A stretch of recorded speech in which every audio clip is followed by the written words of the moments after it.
안녕하세요. 이번 영상에서는 중국 당나라와 한국 백제시대의 바둑 이야기를 소개하려고 합니다.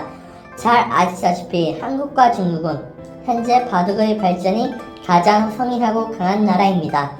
긴 역사를 가지고 있습니다. 약 4500여 년의 역사 속에서 수많은 바둑 이야기가 전해지고 있습니다. 그리고 옛날 중국 당나라 때는 바둑 풍조가 특히 성행했던 시기였고, 특히 바둑을 배운 사람이라면 누구나 모르는 유명한 구결, 위기시결도 이 시기에 함께 나온 것입니다. 비슷한 시기에 우리나라에도 백제시대가 도래하여 한국 바둑의 풍조가 성행했던 시절, 지금도 유명한 바둑 민화가 전해지고 있는데, 중국 당나라 기사 왕제신과 한국의 도름에 꽤 빠진 계로왕에 대한 이야기를 소개하고자 합니다. 이 시절은 당나라 기사 왕적신이 처음 만들었다. 왕적신의 가난한 출신이다. 장작을 패는 시간 외에 그는 늘 산림의 숙녀들이 바둑을 두는 것을 구경하다가 차츰 문도를 살피게 되었고, 스승 없이 스스로 통달하여 수준이 크게 높아져 곧 시골에서 명성을 얻게 되었다. 당시 당나라에서는 국내 바둑의 풍조가 매우 강하여 사녀, 승려, 황제 본인에 이르기까지 모두에게 매료되어 조정에서는 바둑의 명수를 모으기 위해 기대기조라는 바둑 벼슬까지 두었다. 바둑을 시험해 보기로 결심한 왕적신은 수도 장안성으로 가서 기대기조에 응시했다가 일과에 합격하여 대당의 기대기조가 되어 황실공전에 들어가 황제당 행종의 대국을 수행할 지격과 기회를 얻었다. 나라 천보 14년 말 안사의 난이 일어났다. 이듬해 6월 당 현종의 흐리멍덩한 지령으로 20만 명의 군사를 거느린 대장군형 서한이 동관에서 패했고, 안노산의 내 반란군 병력은 장안을 향했다. 긴박한 상황에서 당 현종은 급히 장안에서 철수했고, 동행한 사람 중에 기대기조 왕적봉이 있었다. 도망치던 중 왕적신은 우연히 한 집을 만났는데 집에는 고부 둘만 있었다.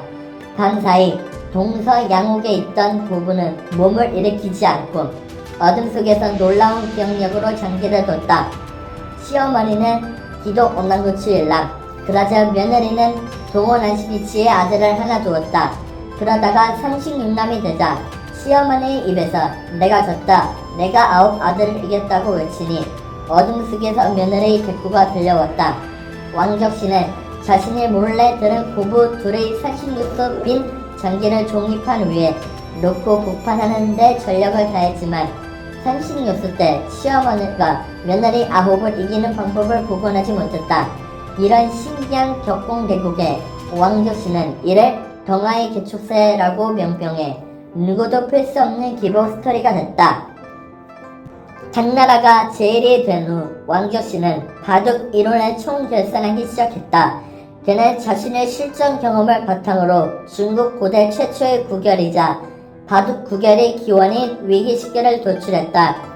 이 시결은 하나, 부득탐승, 둘, 입계의원, 셋, 공피고와, 넷, 기자쟁선, 다섯, 사조치대, 여섯, 봉의수기, 일곱, 신물경속, 여덟, 동수상응, 아홉, 피강자부, 열, 세고추화. 당나라 때의 왕적신과 바둑시결에 대한 이야기를 한 후 이어서 우리나라 백제시대의 도림을 꽤 빠진 계로왕 이야기를 소개하겠습니다. 승려 도림에 관한 이야기. 고구려의 장수왕은 백제를 공격하려 하나 여의치 않았다. 선대 광개토대 왕이 백제의 경고를 준 것 외엔 별다른 공격을 하지 못하고 있던 중 장수왕은 대책을 꾸며낸다. 장수왕은 수도를 일단 요동지방의 평양성에서 한반도의 평양성으로 옮기고 승려 도림을 백제에 첩자로 보냈다. 이때 백제의 왕은 제22대 계로왕이었는데, 계로왕은 바둑을 무척 좋아하여 정사를 물려놓고 바둑만 했다는 기록이 있을 정도였다. 바둑의 고수인 도림은 쉽게 한성으로 들어갈 수 있었고 계로왕과 친해지게 된다. 도림은 한성의 궁궐이 왕의 위세를 보일 만큼 크고 웅장하지 않다고 말하면서 궁궐을 다시 지을 것을 권유한다. 처음에 계로왕은 백제 백성들의 노역을 생각하여 거부하였으나 날이면 날마다 부탁을 해드는 도림 탓에 크고 웅장한 궁궐을 짓기 시작한다.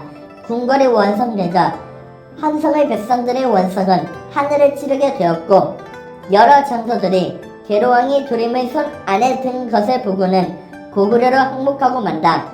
결국 수비군이 없어진 한성에 고구려군이 들이닥쳤다.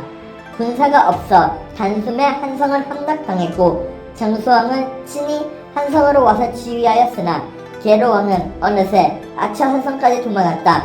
아차한성에서 계로왕은 자신의 장수에게 붙잡혀 굴욕을 당한 후에 목을 베이게 된다.